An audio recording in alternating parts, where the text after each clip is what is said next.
I forget which one it was, but she had a rose going into the cocktail party.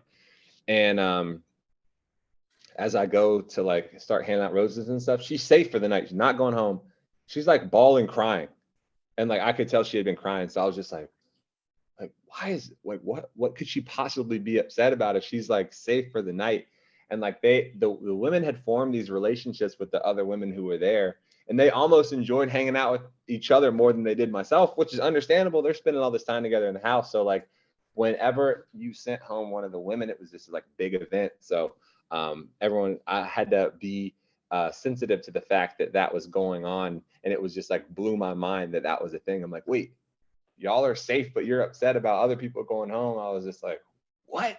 But yeah, stuff like that. I look back on, I'm like, that still blows my mind. Like that was funny that I was like so out of touch. Right. Like these women actually are spending so much time together. They're becoming friends. And if I'm not going to choose that, they might as well, meet some friends on this experience. Right. Yeah. What about, I've talked to other people that were the Bachelor, the Bachelorette, and a lot of them say, not all of them, but a lot of them say like, you can tell right away.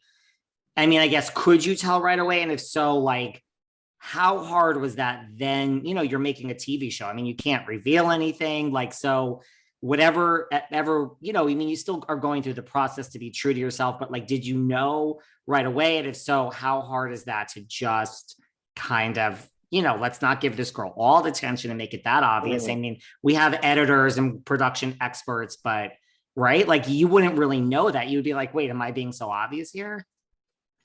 I think that for the full answer, they're going to have to read the book for that one.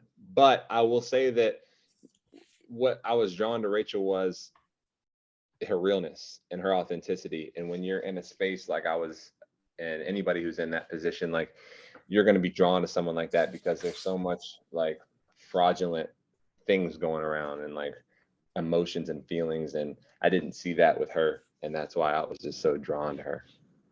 Talk to me about, because you also talk in the book about how like you guys kind of came back to each other and how it was fate. I mean, everyone that doesn't know the story can read the book. Like, I mean, I know that like you're very, into your religion. Like how much is fate like a part of your life? Can you hear me again? Yeah, I can hear you. Okay, sorry. I was just saying like how, sorry about that. I was just saying how like, part of the book is you and, you talk about how you and Rachael did come back together and everyone could read the book that doesn't know the story. But, I know your religion and your faith is very important to you. Like that's a big part of your life. Like talk to me about that. And like, are you that type that believes in fate and like everything happens for a reason, just in every aspect of life, so to speak? 100%. I think that there's when we try to will things, or I guess I can only speak for myself.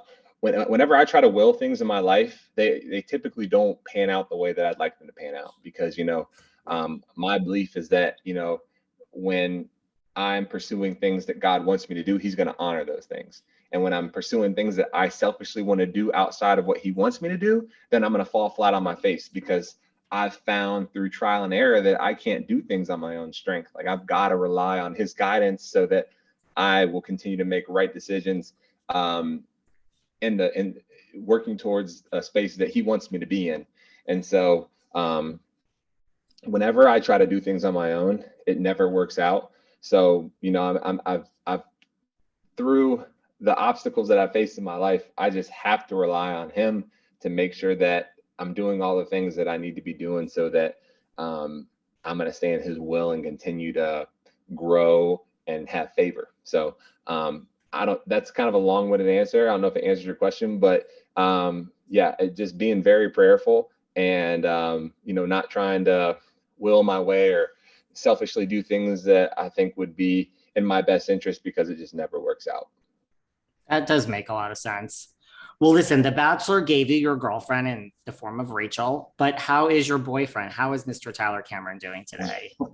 He's busy. He's got a show that I don't want to give too much about, but it should be a construction show on a major network that could be close to being finished, and I'm excited for him. he's a general contractor, and the housing market right now, it couldn't be a better time to be building. So he's been busy, and he's been back in Florida a lot. So he's tapped in. Well, he's also busy with you. Talk to us about ABC Food Tours. It's just, I think a lot of people don't know about that. Yeah, that's a nonprofit we co-founded that's based in New York City. And the students that we service are from low-income areas and neighborhoods. And we focused on, with everything that happened with COVID and how our families were affected, we reshifted and allocated our resources to double down on, financial literacy with our students, a reinvestment into, health and exercise and living a healthy lifestyle, and providing that education for them, because initially we were going on these group field trips to restaurants and fitness studios throughout New York City. And that has changed. There's different guidelines in place. Are people vaccinated? Do people have masks? Can they work out and do this and that? And a lot of the restaurants that we supported, folded during COVID. Same with gyms. So like, the way that we're servicing our students has changed, but the mission hasn't. And it's honestly been a blessing in disguise, because now we can really meet our families where they're at and providing resources for them that they're not receiving at school, and helping them be more prepared for a world that I feel is inevitably coming, which is going to be crypto native, which is going to have hydroponic aspects to growing food and resources. And if we're starting that conversation at an early age, I think they're going to be in a really good position. And that must be really rewarding work. I mean, you get to do it with a friend of yours, and I mean, it gives back times 10, right? Yeah, it's selfishly, it's very rewarding. And I feel selfish saying that, because we're giving so much, but I feel like I'm getting a lot from these students the more time I spend with them. And I'm just like, dang, how am I learning so much from my time with these students when, I'm supposed to be the one who's like imparting knowledge on them, Well, I'm sure you impart plenty of knowledge on them.